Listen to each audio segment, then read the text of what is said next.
प्रणाम मित्रों। आज हम जिस बारे में चर्चा करेंगे उसके पहले एक छोटी सी कहानी।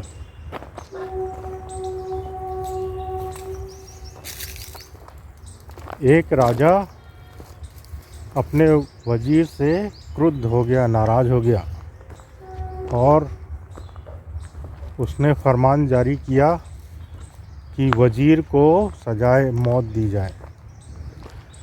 और उसके राज्य में ऐसा नियम था कि मृत्यु से पूर्व उससे यह पूछा जाएगा कि उसकी आखिरी इच्छा क्या है। संभवतः मृत्यु तो माफ़ नहीं होगी, लेकिन बाकी जो इच्छा है उसे राजा पूरी करेगा। यह उस राज्य का रिवाज था। तो दूसरे दिन उसको फांसी होने वाली थी वजीर को।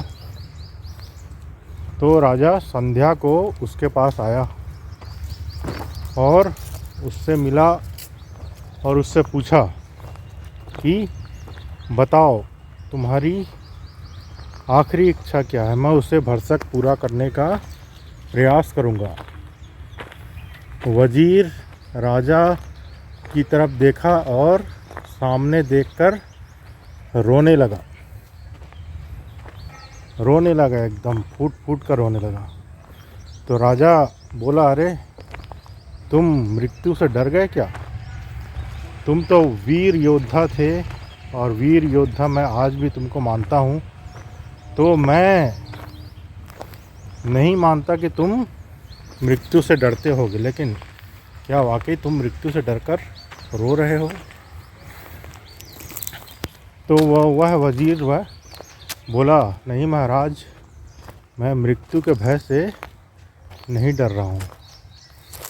मैंने 30 साल तक बहुत गहरी तपस्या करके एक विद्या हासिल की थी और उस विद्या को हासिल करने के बाद मैं ऐसे घोड़े की तलाश कर रहा था, उस नस्ल के घोड़े की जो मुझे मिल जाता तो मैं उसे उड़ना सिखा देता और वह घोड़ा आसमान में उड़ता।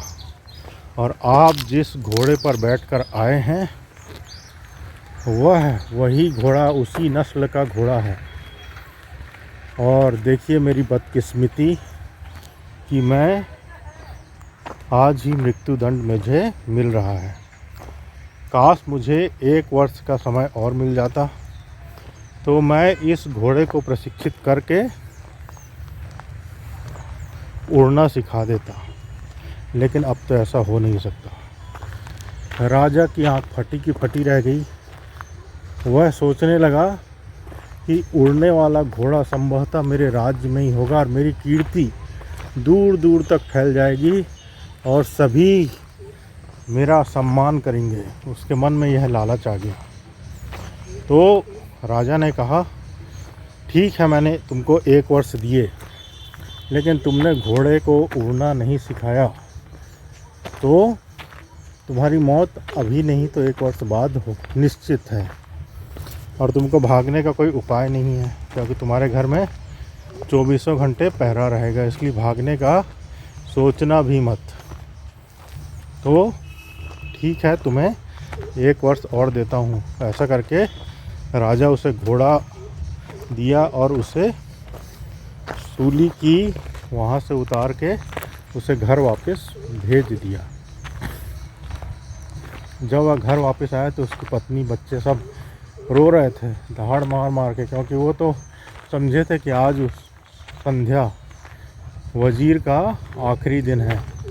उसे देखकर सब खुश हो गए, परिवार वाले, बच्चे लिपट गए, पत्नी एकदम उससे एकदम पैरों में गिर गई और बोली, अरे ये चमत्कार कैसा हो गया, हम तो सोचे थे आपके बिना हम कैसे रहेंगे।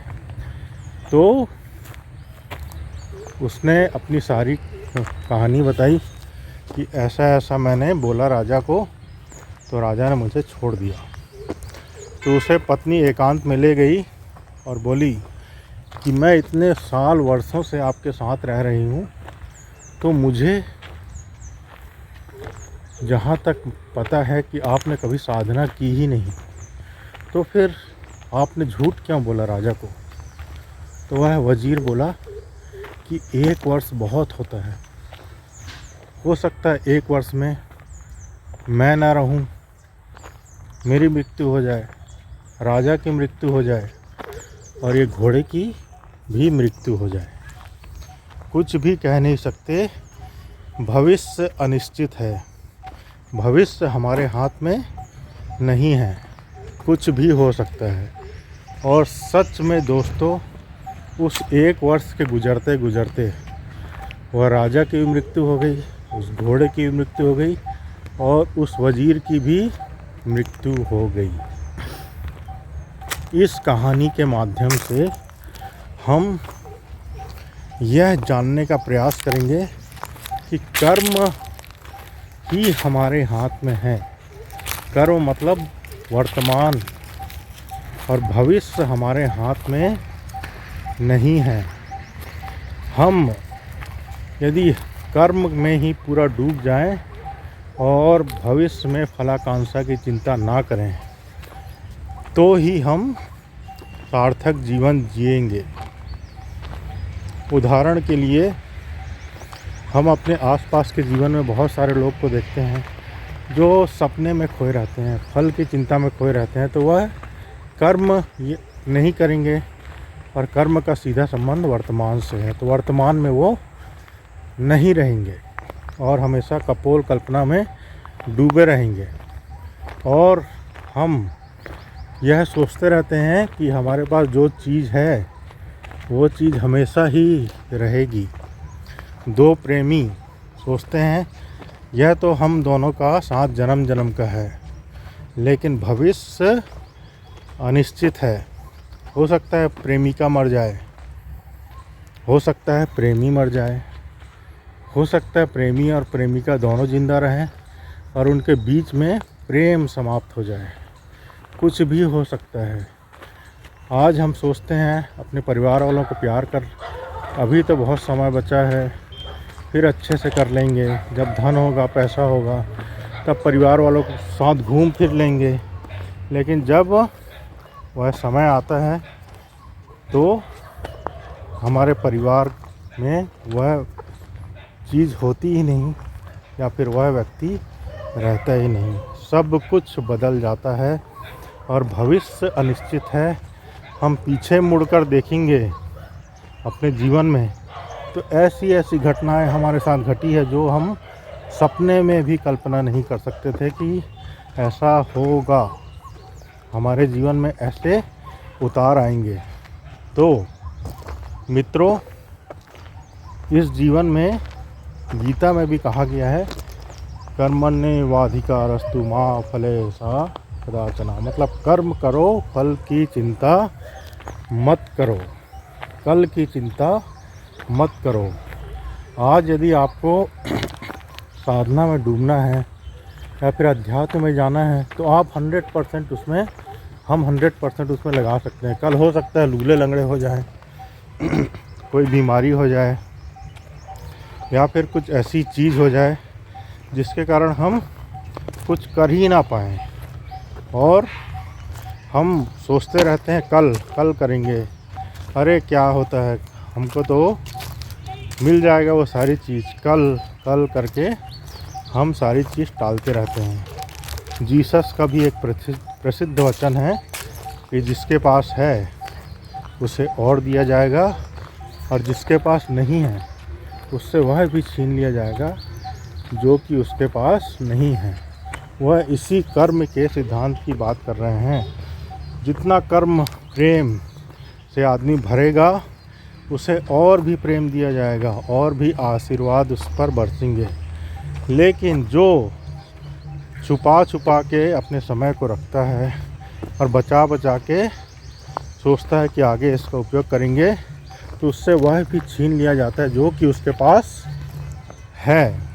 तो इस कहानी के माध्यम से हम यह विचार करेंगे, यह सोचेंगे कि आज हमारे हाथ और पैर सलामत है, आज हमारे पास सब कुछ है, तो हम जीवन में जो भी करना चाहते हैं उससे कर गुजरिए और फलाकांक्षा या फल की चिंता पूरा प्रभु पर छोड़ दीजिए, क्योंकि फल हमारे हाथ में नहीं है, सिर्फ कर्म ही हमारे हाथ में है। और प्रभु इतना पूरे विराट सृष्टि को जिसने थाम के रखा है, तो उसके ऊपर हमें पूर्ण श्रद्धा और विश्वास करके ही अपने कर्म को करते जाना है और सभी से प्रेम और सभी से आत्मीयता का संबंध रखते जाना है। कल पर नहीं छोड़ना है, क्योंकि कल सिर्फ हमें पश्चाताप देगा, दुख देगा और एक अंदर रोष और एक अंदर दर्द छोड़ के चला जाएगा। तो भविष्य इस पूरे कहानी और इस पूरे वीडियो का सार यही है कि भविष्य पर ध्यान ना देकर हमें वर्तमान में रहकर 100% अपने आप को वहाँ स्थापित करके कोई भी काम को करना है, और वह जो है आपके अंदर खिलने लगेगा। यदि 100% देकर हम कोई भी काम करते हैं तो वो जो हम चाहते हैं वो अंदर ही आपकी प्रतीति में आने लगेगी। और यदि भविष्य को लेकर हम सोचते रहेंगे कि भविष्य में ऐसा होगा, भविष्य में वैसा हो जाएगा, भविष्य ऐसा हो सकता है, कुछ भी हो सकता है भविष्य में, आप रहें समय ना रहे, समय रहे आप ना रहे, प्रेम रहे प्रेमिका ना रहे, आप भी रहें प्रेम भी रहे, और दोनों के मध्य प्रेम भी समाप्त हो जाए। तो आज में हमें जीना है और आज ही को परमात्मा मान के आज ही में पूरे मन से मगन होके प्रभु को समर्पित करके जीना है मित्र। प्रणाम, आभार।